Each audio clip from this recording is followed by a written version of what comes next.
So this is Gospel of Luke 15, 11 through 32. It's on the prodigal son. Okay, Tom. What a man. Thank you, sir. I volunteered. Yeah. You would have found the man, Oh, I know. Tom. No, don't tell me. You're gonna wanna read the gospel. You can't not wanna read it. Oh, that's true. A reading from the Holy Gospel according to Luke. Oh, Lord. Tax collectors and sinners were drawing near to listen to Jesus. But the Pharisees and scribes began to complain, saying, "This man welcomes sinners and eats with them." So then Jesus addressed this parable. A man had 2 sons, and the younger one said to his father, "Father, give me the share of your estate that should come to me." So the father divided the property between them. After a few days, the younger son collected his belongings and set off for a distant country, where he squandered his inheritance on a life of dissipation. When he had freely spent everything, a severe famine struck that country, and he found himself in dire need. So he hired himself out to be one of the local citizens, who sent him to his farm to tend the swine. And he longed to eat his fill of the pods which the swine fed, but nobody gave him any. Coming to his senses, he thought, "How many of my father's hired workers have more than enough to eat? But here I am dying from hunger. Shall I get up and go to my father, and I say to him, 'Father, I have sinned against heaven and against you. I no longer deserve to be called your son. Treat me as you would treat one of your hired workers.' So he got up and went back to his father. While he was still a long way off, his father caught sight of him and was filled with compassion. He ran to his son, embraced and kissed him. His son said to him, 'Father, I have sinned against heaven and against you. I no longer deserve to be called your son.' But his father ordered his servants, 'Quickly, bring the finest robe and put it on him. Put a ring on his finger, and sandals on his feet. Take the fatted calf and slaughter it. Then let us celebrate with a feast. Because the son of mine is dead, has come to life again. He was lost and had been found.' Then the celebration began. Now the older son had been out in the field, and on his way back, as he neared the house, he heard the sound of music and dancing. He called one of his servants and asked what this might mean. The servant said to him, 'Your brother has returned, and your father has slaughtered the fattened calf because he is back safe and sound.' He became angry, and when he refused to enter the house, the father came out and pleaded with him. He said to his father in reply, 'Look, all these years I've served you, and not once did I disobey your orders. Yet you never gave me a young goat to feast on with my friends. But when your son returns, who swallowed up your inheritance with prostitutes, for him you slaughter the fattened calf.' He said to him, 'My son, you are here with me always. Everything I have is yours. But now we must celebrate and rejoice, because your brother was dead and has come to life again. He was lost and has been found.'" The Gospel of the Lord. Praise to you, Lord Jesus Christ. Very good, Tom. So the first part of it is kind of a setup. The tax collectors and the sinners were all drawing near to listen to Jesus. But the Pharisees and the scribes began to complain, saying, "This man welcomes sinners and eats with them." So we have this as the introduction, and then Jesus gives a couple of parables. I think the lost sheep, and then also the woman with the lost coin parable, and then he gets into this parable about, the prodigal son. So we have something in my throat.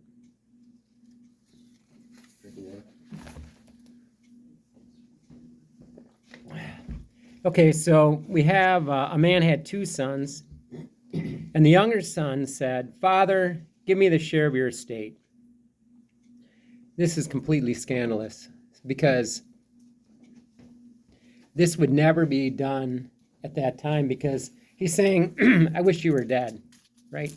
That's what he's saying. He's saying, "I wish you were dead." And in Jewish society, the older son would get 2/3, the younger son would get 1/3. And so if he would have said that to his father, most likely a Jewish father would have slapped him, boom, right across the face. that's an insult. And they may have even, he may have gotten, I mean, this is punishable because it was a patriarchy and it was all about respect. And this younger son, completely disrespected the father by asking that. And what he was basically saying is, I wish you were already dead. And it even goes beyond that because he wanted to be far away. He didn't love his father. I think, when you look at the underlying things going on here, he just wanted to go out and party and not have any responsibilities and just be far away from his father and his brother. And so if the Pharisees and scribes are listening to this story that Jesus is telling, they would have been shocked that this young Jewish boy would have said that to the father. And their expectation at that point would be, and the father slapped him across the face for the way he talked to his father. The son got slapped in the face. But instead it says the father divided the property between them. Now that would have been, they would have just been shocked. Why would he do that? How could he do that? So the story is kind of raising and level because that wouldn't have been done. But that's what the father did. He divided the property between them. And so what that meant, and actually the word is, the property is, it comes from the word biology, actually the life. And this would have been something that father would have gotten from his father and the father's father and the father's father. And so this inheritance is built up over generations. So he's basically saying, you and everyone before you, I want to take that which is accumulated and just blow it on whatever. But he forgave him when he came back. Well, we'll get to that. Yeah, he did. And so there's 3 characters in this plot. 1, the younger son. 2, the father. And 3, the older brother. After a few days, the younger son collected all his belongings and set off for a distant country. So he would have had to take, the property, the animals, everything else, and he would have just sold it cheap, right? If you're selling something quickly, you're selling it cheaply. That's the way it works. If you got to get the money fast, you go to a pawn shop and they give you pennies on the dollar. It would have been a similar type situation at this point. And he set off to a distant country, right, where no one knew him. And at that point, it would have been outside of Israel, so he would have went to a Gentile property. And what did he do? He squandered his inheritance on a life of dissipation. And that word actually is to just throw it around. He just wasted the money. And the older brother actually said he spent it on prostitutes later. But the word used here is that he spent it on a life of dissipation. I'm sure he had a lot of friends. I was thinking, oh yeah, he made a lot of friends. He comes in, rolling in with a big, wad of cash, and everybody wants to be his friend, and he's partying and drinking and carrying on, and he freely spent everything. A severe famine struck that country. Now, we don't know what a severe famine is. We have no idea. We've never had one here. In the Bible, when a severe famine happened, women would actually eat their afterbirth or their children. I mean, I'm sorry if you guys are reading, but that's a severe famine. You guys don't have any clue how bad it got. I mean, the whole town nobody would share anything because there was nothing left. And if you think about the widow, she said, I have one meal. Once we make it, we're going to eat it and die. That's going to be it.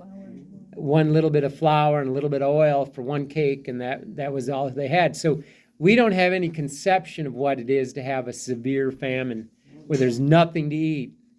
And there's descriptions where hyenas would go in and they'd wipe people out, and people would actually, so they wouldn't be cannibalized, they would lock themselves into their rooms to keep people from, it got to that point where they were so desperately hungry, they were becoming cannibals. And so We would go out and get their food. We would go hunting for food. well, I mean, that, there's a point, I know. It was for them. Yeah, we have a little different advantage than they do at this point, but when a severe famine happened, that's what it means. I guess the point is that it's just like a comment, oh, a severe famine happened. It's a lot worse than we can even conceive of. We don't think of it that way because we have so much extra and so much, even the potato famine, in the late 1800s happened. People in Ireland, it was pretty bad, and that's why so many people. Yeah. Yeah, I mean, I'd like the Depression times 10. I mean, we really don't think of it. So he found himself in dire need. He's penniless, hungry, had nothing left. And so he hired himself out to one of the local citizens. So this is a little bit different, this translation. The translation that's a little better is he attached himself to one of the citizens. Because it says here that no one gave him anything. If he was hired, then you would think he was getting something. But he attached himself, so he was a beggar, and he was basically hanging around this guy. And this citizen sent him to his farm to tend to the pigs. Now, a Jewish boy does not go by the pigs, No. right? That does not happen. No pork. No pork. They're unclean, completely unclean beasts. And he longed to eat the fill of the pods on which the swine fed. And he probably tried to get in there and eat, some of them, but you're not going to win when you got pigs. These pigs aren't going to let you have anything if they're hungry. I mean, they're going to, Eat you. yeah, I mean, they about eat anything. But nobody gave him anything. So that would have been pretty astounding for the Pharisees and scribes listening to this. Oh, good, he got what he had coming to him. They said, oh, that would have been so outrageous that they wouldn't have even been able to conceive of a Jewish boy in there like a pig with the pigs trying to eat the food of the pigs. That would have just been terrible. So coming to his senses, he thought, how many of my father's hired workers have more than enough to eat, but here I am dying from hunger? And so that's a comment on the father, because most of the people that were poor at that point, they would be like day laborers. And so they would work, and you would have to pay them by the end of the day because that's all they had for their food for their family. And that's actually in the Old Testament. You're not to withhold the wages of a laborer because they need that, or their cloak because they need that because they sleep in it. It would basically be, like a blanket they would sleep in. And so, but he kind of recognized, my father was, he's looking like he was generous. And these people that worked for him are doing way better than he's doing. And so he came to his senses, at this point. Here I am dying from hunger. And so he said, I shall get up and go to my father, and I shall say to him, Father, I have sinned against heaven and against you. I no longer deserve to be called your son. Treat me as you would one of your hired workers. So I'm sure he was practicing this, I'm going to say this, and what's going to happen. And typically, this is the right. So this is actually the right thing. I sinned against God and I sinned against you.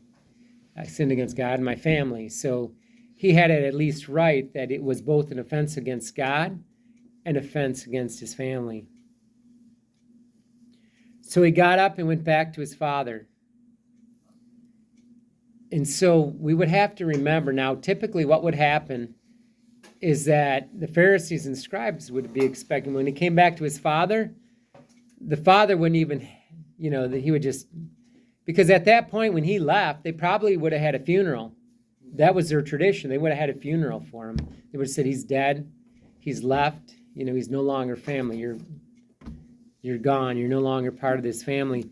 And if he would have came back, he wouldn't have gotten an immediate audience. He would have been, maybe sit out in the town square so everybody could ridicule him and tell him what a stupid kid he was for days, however many days, just to make sure that he had repented truly.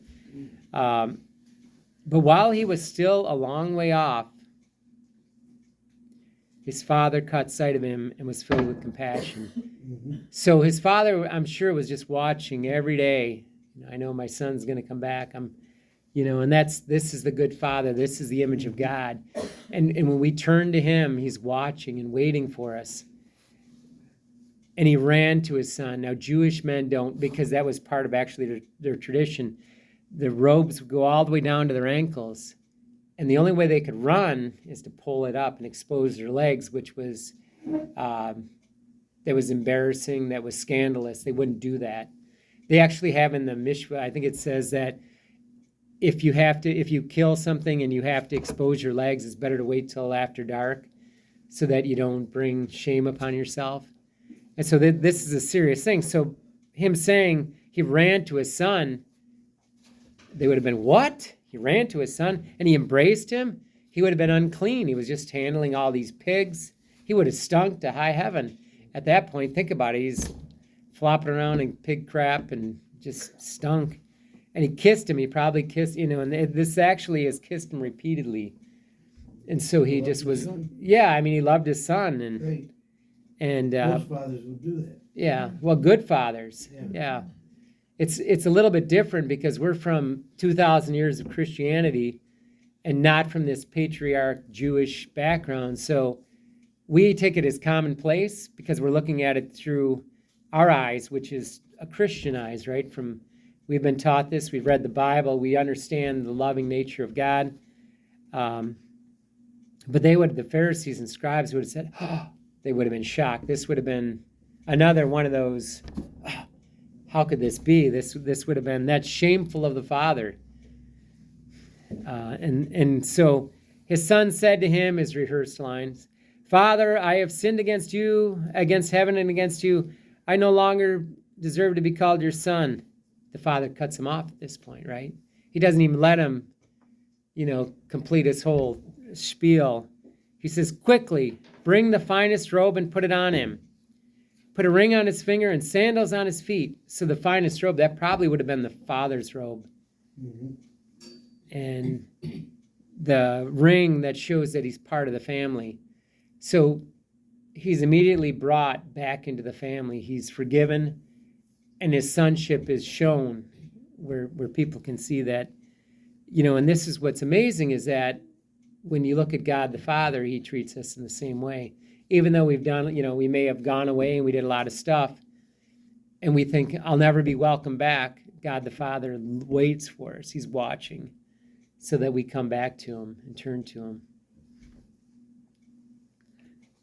Put sandals on his feet. Take the fattened calf and slaughter it. Now, they wouldn't have probably had much meat. We, from our society, we drink, we have meat pretty regularly. At least I do.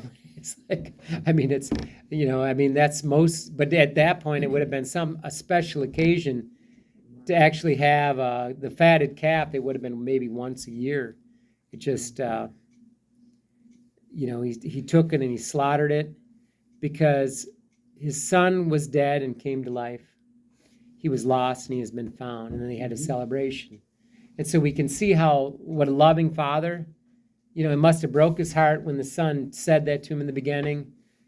Took what he had, everything he worked his whole life for, his fathers, grandfathers, all the way these generations, he took and he squandered it. But he realized that, this repentant son, it was important that he came back, more important than these material things. He grew up as he went out. And became a better person. And so now the older son had been out in the field. So the older son, the scribes and the Pharisees, that's actually who Jesus is talking about. So it's an ingenious parable because he's leading them through and they're like being shocked all the way along and things aren't taking the normal course where they would think a story would go. And so now the older son had been out in the field, and on his way back, as he neared the house, he heard the sound of music and dancing. He called one of the servants and asked what this might mean. The servant said to him, your brother has returned, and your father has slaughtered the fattened calf, because he has him back safe and sound. He became angry, right? He became angry. Jealousy. Yeah, it's jealous. And when he refused to enter the house, his father came out and pleaded with him. He said to the father in reply, look, all these years I served you, right?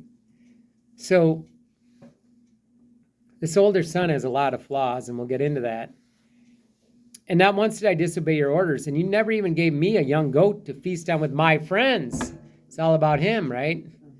He was a slave. I served you like a slave for all these years. And so we have two different people. We have the sinner that went away, and we have the sinner that stayed home. But when your son returns, he didn't say when my brother returns. He said when your son returns, who swallowed up your property with prostitutes, for him you slaughter the fattened calf. And so this is why in the very beginning, it says the tax collectors and sinners were all drawing near to Jesus, listen to Jesus. But the Pharisees and the scribes were complaining, saying, this man welcomes sinners and eats with them. And isn't that what the good Father is doing? He's welcoming the sinners and eating with them. Father has a right to forgive, though. Right. Not the son. Exactly. And I think that's the point, is that Jesus is showing the scribes and the Pharisees, you're like the older brother. This isn't the nature, this isn't the heart of God the Father. Mm-hmm. What you are is you're petty, you're serving for the wrong reasons. He's serving, and why didn't he try to stop his younger brother? I thought about that. If my younger brother, I would have said, hey, stupid, stop it. Sometimes you can't talk to him. Well, it doesn't say he tried, though. No. And so the older brother, it seems to me, was all about himself, and he's not worried about having a party with the family. He's on him and his friends, right? Yeah. It's about him and his little group.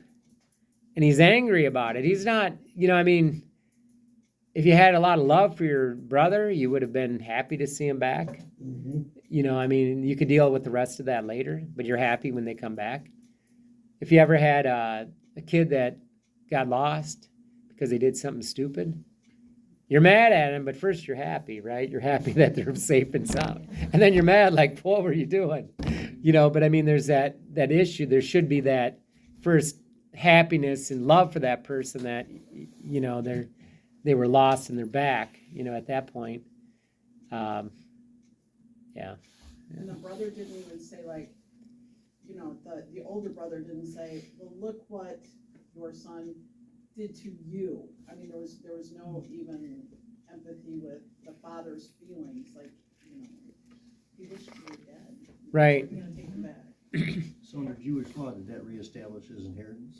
No, so that's actually going to be covered underneath.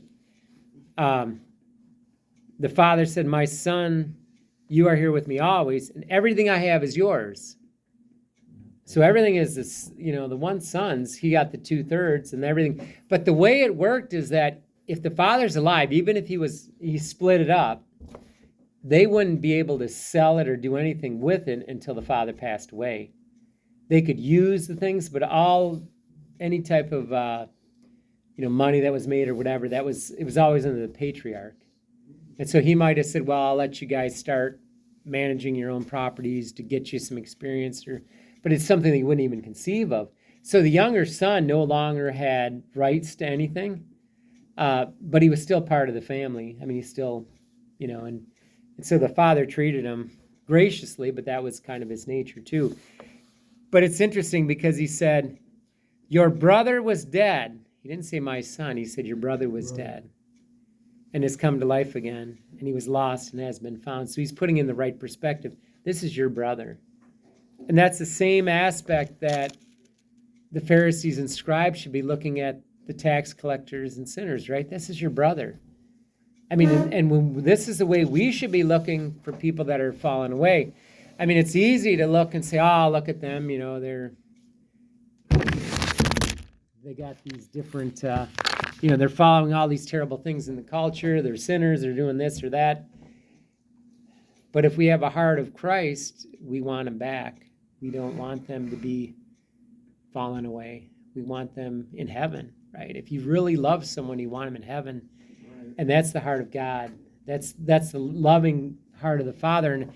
And when I looked at my own life, I say, well, I saw myself in all three positions, in a sense, because there's been times where I fell away, right?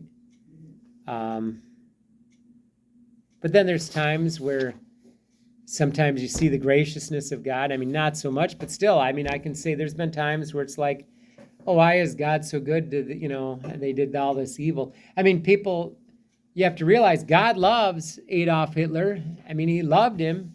He loved, Genghis Khan, all these, but he didn't love what they did, but this is still their child. You have to understand that. This is the child, their child of God.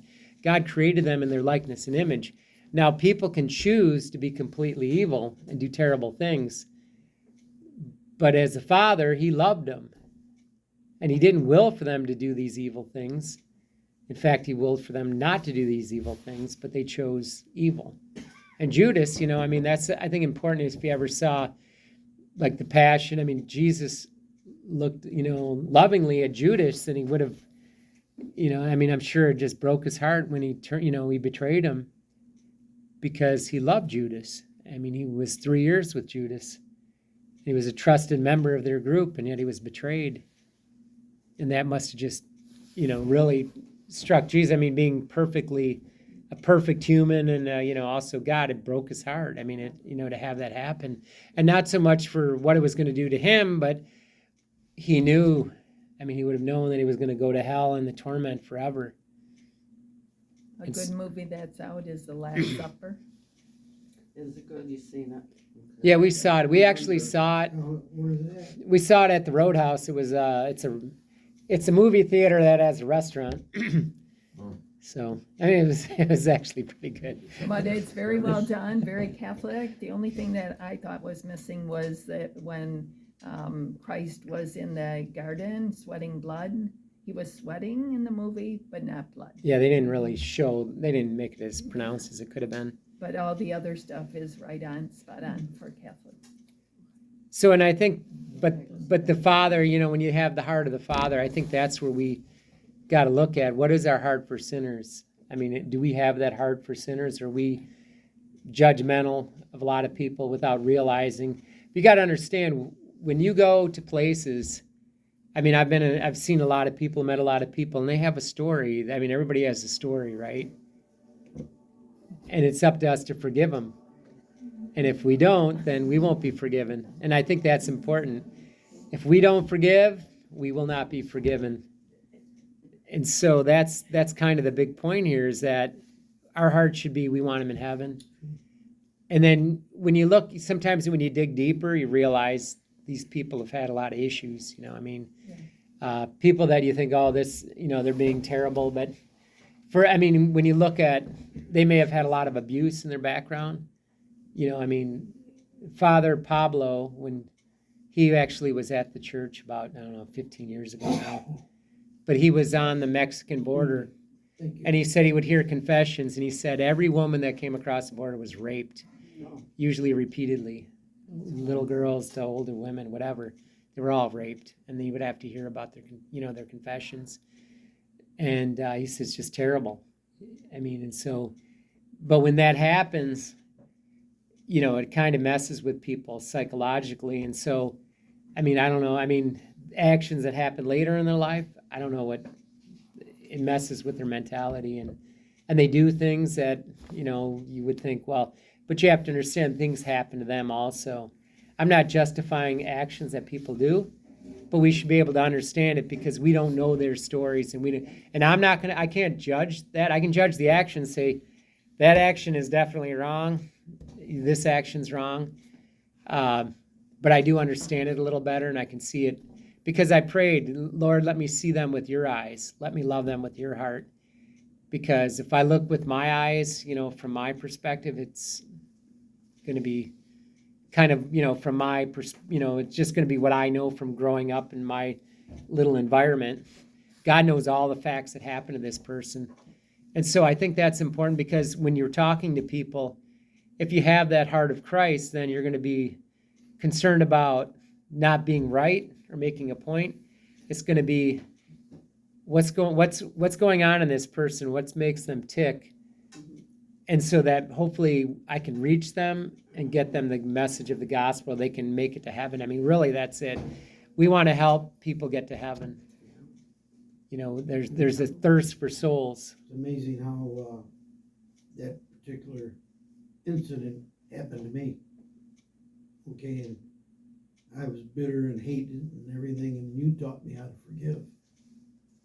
Okay, so, It's only because I learned it in the it's the Bible. I mean, it's from just doing it. It's just allowing Christ to do it. right, but I didn't forgive, you know, I did afterwards, after you taught me why to forgive, and And you're happier now. I mean, there's Yeah, I like, am.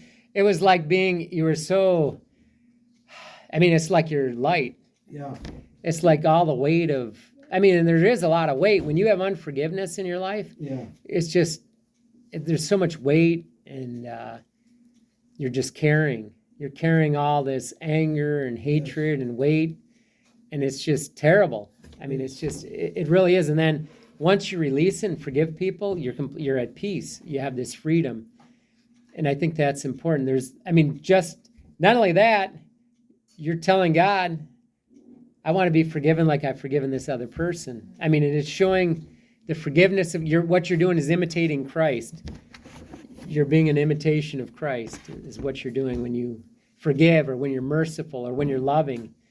And I think we have to get into that aspect of, it's not about me and the stuff I have. And actually, that's one other point that I didn't mention. The way the son said it, the younger son, it's the only place, there's only two places in the Bible, but it's like, give me my stuff so I can go out and party. That's really what he was saying. mhm, I just get me my stuff. It was just material things. That was the, young and dumb. yeah. And that's what he wanted. And so is this younger son, he repented and he came back. We're not really told if the older son did anything. And I think the question is left open because it's posed to the scribes and the Pharisees, right? Because this is for them. And Christ loved them, right? I mean, they're the ones that are supposed to be safeguarding the law, and he loved them, and he wanted them to come back, but they weren't willing. A really good gospel through Lent. Imitation of Christ.